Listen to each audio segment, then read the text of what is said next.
These are the types of creepy videos that left people never feeling the same again. Number 5. I covered Peggy the headache doll a while ago, but she is up to new antics at a different location that's really creepy.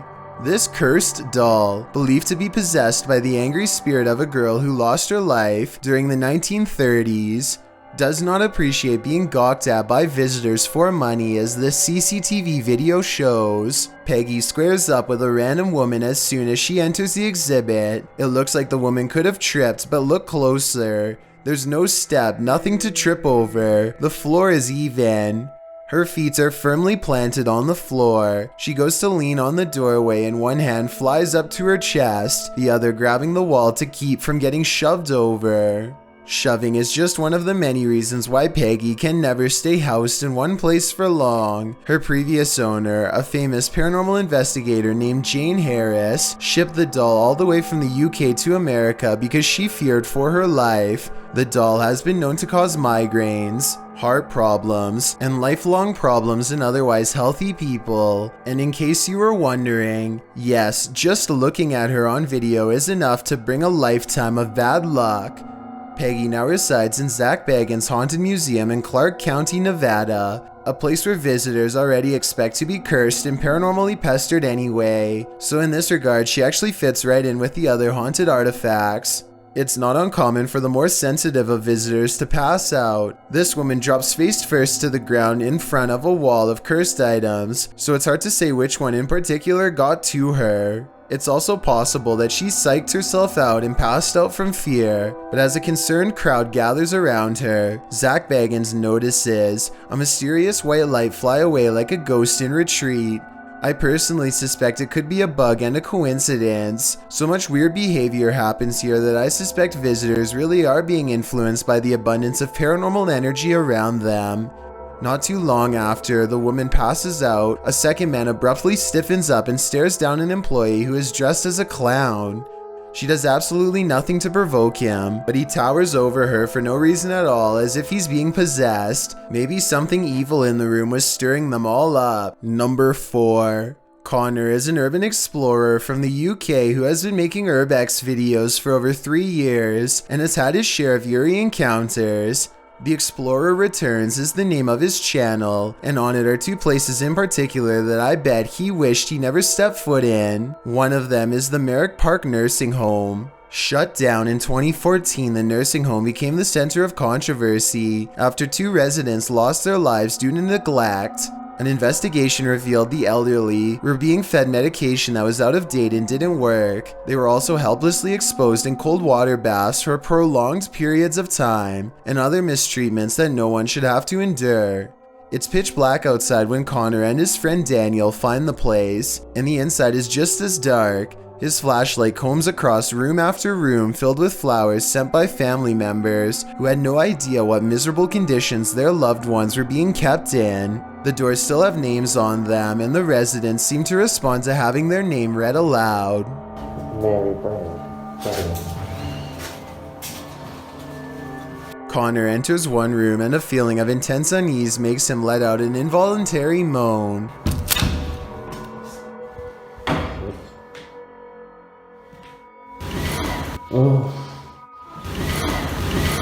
A woman's laughter comes from the corner of the room by a pile of her former possessions that are no doubt teeming with energy from her passing. Like I said before, it's only Connor and Daniel, so they shouldn't be hearing any other voices, let alone a laugh like this one. At any rate, the spirits seem relatively friendly until they make a mistake at 2 minutes and 19 seconds by wiping some leaves off of these 2 names with their shoe. They meant no disrespect by the gesture, just the opposite actually, but stepping on the names of those who have passed in their own home is bound not to go over well. After all, these spirits have already experienced enough mistreatment when they were still alive. Connor steps at the doorway of a laundry room lined with someone's clothes. He doesn't notice the arm of the shirt sleeve move on its own. It's probably just a draft from the open window now that I look closer at it, but that still doesn't explain the angry eyes peering at him from within. They somehow miss this and instead focus on something upstairs. The power is off, and yet a strange chime takes them up a floor. The tension grows as they track it from room to room until the source is only a few feet away. It's in here, it's in here. Yes, in here. They find a motion sensor that stays on for as long as the door remains open. However, it wasn't going off until recently, so that means the door must have just opened when no one was on that floor. It's weird, but they're more relieved it's not an alarm, so they press on to the 3rd floor. Holes in the roof have left some rooms filled with leaves and open to the elements. They don't find much up here, and when they are ready to leave, their suspicions about opening doors are confirmed. Nothing, it's just empty, just rooms.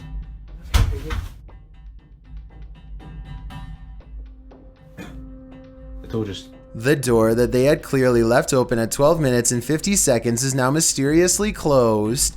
Either it has shut on its own, which is certainly possible because it's pretty thin and lightweight, or else something closed it besides them. As they are leaving the Merrick Park nursing home, the camera picks up a final occurrence. Listen.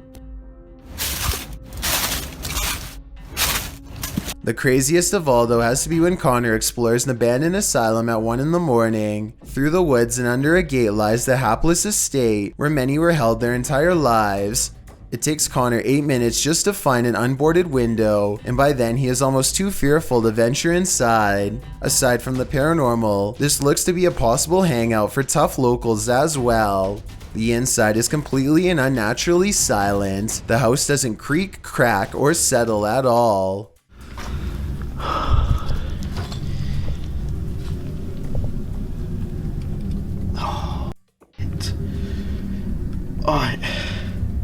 Connor keeps hearing things that don't register up on camera, and he suspects that something is in the large room with him. He sets up a K2 meter to detect electromagnetic energy but finds none. He talks out loud to a spirit who apparently isn't there, then gets moving again. Or maybe the spirit was listening close by all along. Let's go upstairs. When he goes into the next room, he catches on camera a fleeting glimpse of a tall shadow at 12 minutes and 15 seconds. He doesn't see the shadow man in real life, but his equipment certainly does. It's not graffiti either, if that's what you were thinking, because when he comes back downstairs and turns at 17 minutes 4 seconds, the wall it was standing against is clean. It's nowhere to be found. Meanwhile, the room where Connor left his K2 meter suddenly experiences odd activity as a mysterious white light slowly grows into a beam for a full minute, from 15 minutes and 15 seconds to 16 minutes and 15 seconds, and then fades away. He goes back to the K2 meter and runs some more experiments. None of his questions get any answers, and it doesn't seem interested in communicating with him at all, or at least not as much as it wants to from a distance. He sets up the K2 meter in another room and decides if this doesn't work, then he will end the investigation. He doesn't know that he has already caught both a shadow figure and a mysterious white light on tape already, and is growing somewhat frustrated. Just when he is ready to give up, the shadow man returns.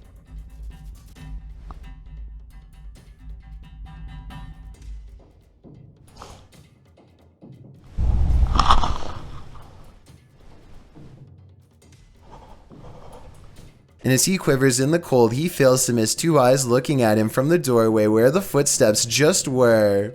The K2 meter still hasn't gone off, but that's because it's not in the room with him. It's clearly waiting just outside.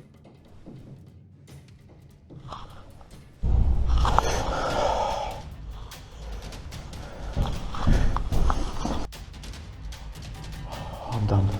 I'm so done. Upon announcing that this investigation is over, the Shadow Man takes it upon himself to walk into the same room and make itself known. Holy...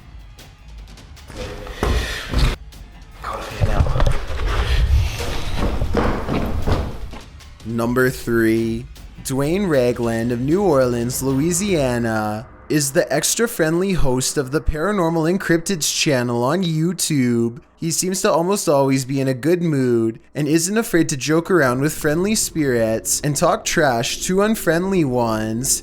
He knows just what to say to rile them up and then gets them back under control. Take this exploration of a local New Orleans church for example.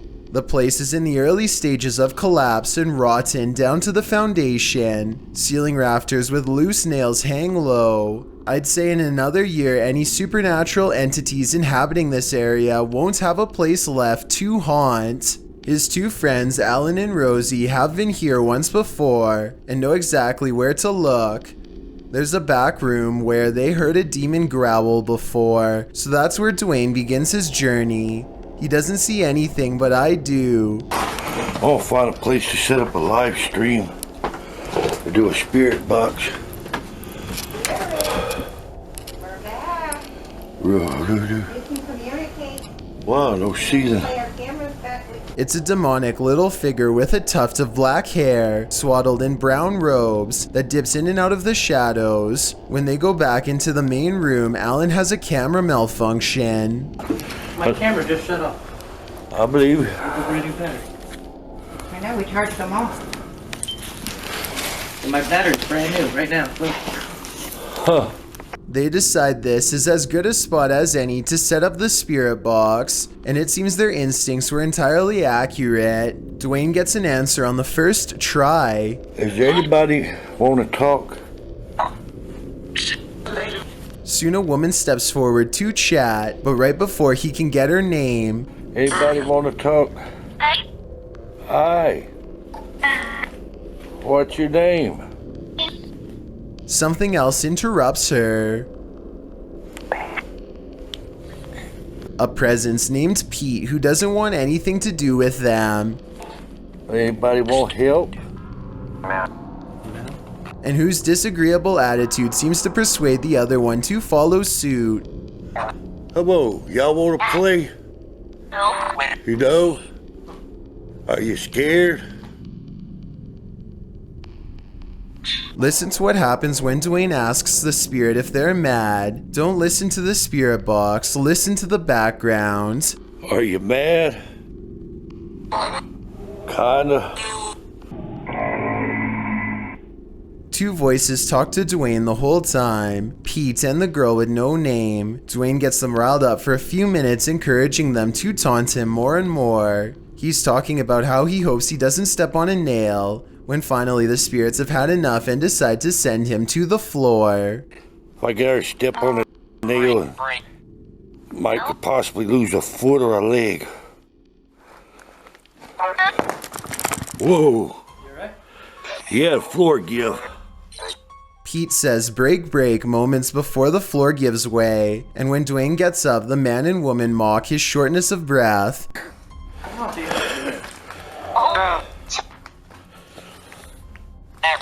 Alright. Bro, I'm getting attacked. You okay? So he's either continuing to get messed up by ghostly presences here, or else he stood up too fast and is getting a head rush. My head feels like a million needles are sticking in it, all in my forehead. I ain't leaving. Damon, why don't you... No. I just got pushed. Shortly after he gets pushed, his dog senses something and cowers behind Rosie, clearly ready to leave. They decide to leave before it brings the whole building down on them, and go over to the graveyard nearby. Pete follows and lets Duane know it's not over yet. Oh, hi. Yeah. Alan and Rosie. Bruh. I ain't never come so close to falling so many times just in a few minutes. A few minutes later, they all agree it's time to go. It's the right decision in my opinion. Number 2. Shadowhunters Paranormal Investigations, led by Nick Sarlo, is an underground society with 15 years of experience hunting spirits in and around Lake County, Illinois. Nick had his first paranormal experience at the age of 17 and formed the Shadowhunters as a way to better understand it. Don't fear what you can't see is their motto. On October 11th, 2016, the Shadowhunters took to the Pollock Hospital in Bartonville. a medical building with no terrible stories of neglectful management to speak of for a pleasant change. The patients were actually given the best treatments available, and somehow that's what makes its history even sadder. You see, even though the nurses were doing all they could, the hospital was built in 1949. The sheer number of patients who lost their lives in pure misery virtually guaranteed the building would be haunted forevermore. No less than 4 cemeteries now surround the property. That's how many lives were lost. The hospital shuttered its doors in 1973, but some supernatural odds and ends are said to still roam the hospital halls, unaware that their allotted time on Earth expired long ago. The Shadowhunters now hope to respectfully document their presence. Nick and his team head to a section of the women's ward where patients with no chance of surviving were sent to pass. In this room is a ghost with a penchant for grabbing men, so they set up motion sensors and line up 2 volunteers. It isn't long before Nick is having trouble finishing his sentence because of how he is being handled. I'm not kidding me. Or I'm not kidding. What? She's touching my right now. The K2 meter does detect electromagnetic activity. When Terry holds it to where Nick says that he is being grabbed, it could be simply detecting the electromagnetic activity of a cell phone in his pocket, if he has one, but at the same time it does back up his claims that a ghost is near. Also, look what happens when Nick wants to show if anyone else is in the room with them. I did. Hey. Did that just start? No, that started moving. Holy guacamole burgers, and now you're setting off my detector. A big wooden spool rolls towards Nick with a forward momentum generated from nowhere. The K2 meter lights up excitedly as Nick steps back, proof to them that the ghost is near. Later that day, they leave to explore the nearby 4 cemeteries, but not before setting up cameras around the Pollock Hospital first, and wait until you see what happens around this area.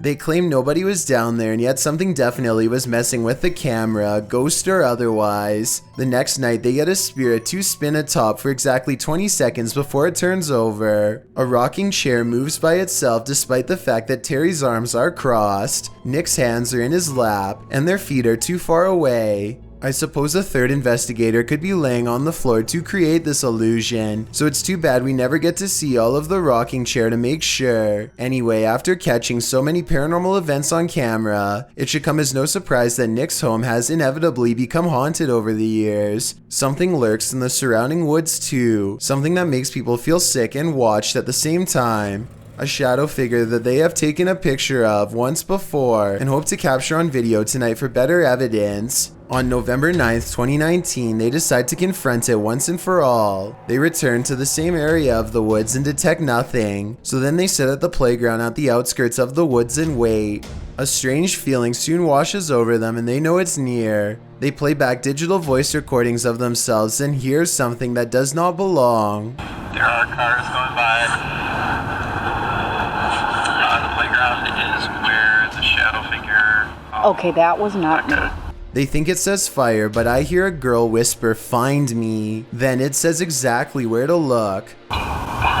Right about when this happens, the faintest of shadows passes by Ashley's camera, a brief change in the light. That's almost imperceptible unless you already know where to look. Don't be disappointed if you still can't see it. In fact, consider yourself lucky. I've got a challenge for you. Since you've made it this far, why not like this video and hit subscribe in the next 5 seconds? Because I upload 4 new scary videos every week. If you're curious about what I look like in real life, then go to my Instagram at DylanIsChillinYT and tap that follow button to find out. Number 1.